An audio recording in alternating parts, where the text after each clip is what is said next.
गर्मी में थोड़ा ये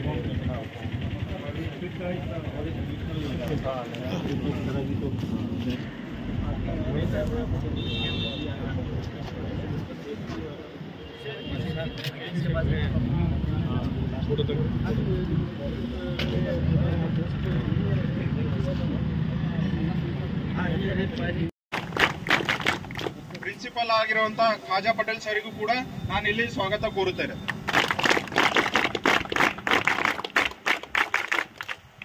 ಅದೇ ರೀತಿಯಾಗಿ ನಮ್ಮ ಪೊಲೀಸ್ ಇನ್ಸ್ಪೆಕ್ಟರ್ ಟ್ರಾಫಿಕ್ ಆಗಿರುವಂತ ಕಪಿಲ್ ದೇವ್ ಸರ್ ಅವರಿಗೂ ಕೂಡ ಈ ಒಂದು ಉಪಸ್ಥಿತಿಯಲ್ಲಿ ನಾನು ಅವರಿಗೆ ಸ್ವಾಗತ ಕೋರುತ್ತೇನೆ.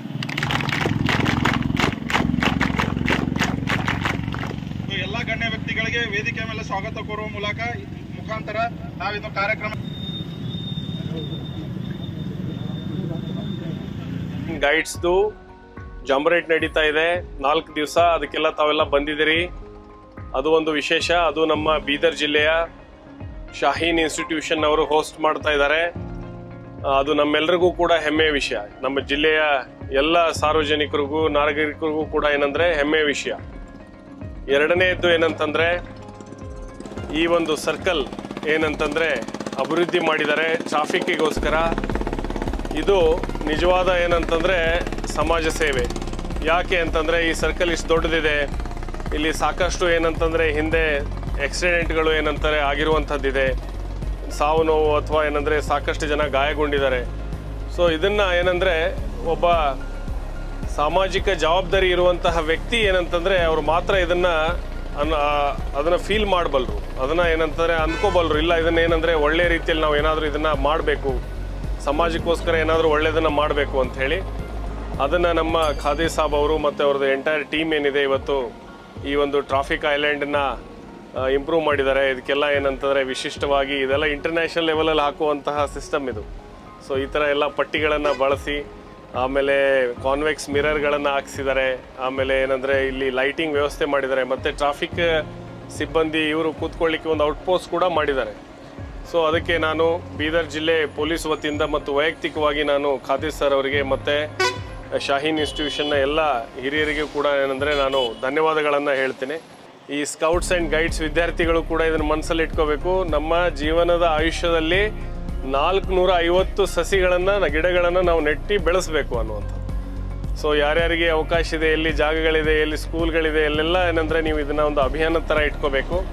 ನಾವು ಏನಂತಂದರೆ ಹಸಿರನ್ನಾಗಿ ಮಾಡಬೇಕು ಭೂಮಿಯನ್ನು. ಯಾಕಂದರೆ ಇಲ್ಲಿ ನಾವು ಕೇವಲ ನಮಗೋಸ್ಕರ ಅಷ್ಟೇ ಬದುಕೋದಲ್ಲ, ನಮ್ಮ ಮುಂದಿನ ಜನರೇಷನ್ಗೋಸ್ಕರನೂ ನಾವು ಏನಂದರೆ ಇದನ್ನು ಯೋಗ್ಯವಾದಂಥ ಸ್ಥಳ ಮಾಡಿ ಹೋಗುವಂತಹ ಜವಾಬ್ದಾರಿ ನಮ್ಮ ಮೇಲೆ ಏನಂದರೆ ಭಗವಂತ ಕೊಟ್ಟಿದ್ದಾನೆ.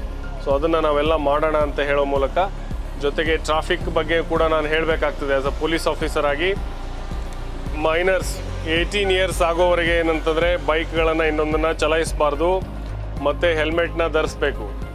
ಇವತ್ತು ಏನಂದರೆ ಯುವ ಜನಾಂಗ ಏನಿದೆ ಆ ಡ್ರಗ್ಸ್ನ ಇದಕ್ಕೆ ಏನಂದರೆ ಒಳಗಾಗ್ತಾ ಇದ್ದಾರೆ. ಅದನ್ನು ಏನಂದರೆ ನೀವು ಸ್ಕೌಟ್ಸ್ ಆ್ಯಂಡ್ ಗೈಡ್ಸ್ ವಿದ್ಯಾರ್ಥಿಗಳು ನೀವೆಲ್ಲ ಏನಂದರೆ ಇಲ್ಲಿ ಡಿಸಿಪ್ಲಿನು, ಶಿಸ್ತು ಮತ್ತು ನೀವೇನಂದರೆ ಹೆಲ್ದಿ ಲೈಫ್ ಸ್ಟೈಲ್ನ ಇಲ್ಲಿ ನಿಮಗೆ ಹೇಳ್ಕೊಡ್ಲಾಗ್ತದೆ. ಸೊ ಅದೇ ಥರ ಬೇರೆ ಮಕ್ಕಳು ಕೂಡ ಏನಂದರೆ ಅದಕ್ಕೆ ಅಡಿಕ್ಟ್ ಆಗದೇ ಇರೋ ಥರ ನೀವೆಲ್ಲ ಅವ್ರಿಗೆ ಏನಂದರೆ ತಿಳುವಳಿಕೆ ಹೇಳುವಂಥದ್ದು ಮತ್ತು ಟೀಚರ್ಸ್ ಮುಖಾಂತರ ಅವ್ರಿಗೆ ಹೇಳಿಸುವಂಥ ಕೆಲಸನ ನೀವೆಲ್ಲ ಮಾಡಬೇಕು. ನೀವು ಫಸ್ಟ್ ಬಲಿ ಆಗಬಾರ್ದು, ಇನ್ನೊಬ್ರು ಆಗಲಿಕ್ಕೆ ಬಿಡಬಾರ್ದು ಸ್ನೇಹಿತರನ್ನು. एक है 18 ईयर्स से कम वाले बच्चे बाइक नहीं चलाना है, और 18 ईयर्स के ऊपर जो भी हैं जिनके पास लाइसेंस है वो हेलमेट का इस्तेमाल करना है, ड्रग्स से बचना है और लोगों को बचाना है, एडवाइस करना है। और साथ ही साथ कार में सफ़र करने वाले 4 व्हीलर्स में चाहे पीछे के सीट पे हो या सामने की सीट पे हो, बेल्ट का इस्तेमाल करना चाहिए। बाज़ जगह बोला जाता है नहीं सर यहाँ पे हमारी चलती है, ज़रूरी नहीं है, ये ड्राइवर के लिए ज़रूरी नहीं है, पीछे बैठने वाला खुद बोलना ये मेरे लिए ज़रूरी है, मेरी जान के लिए ज़रूरी है।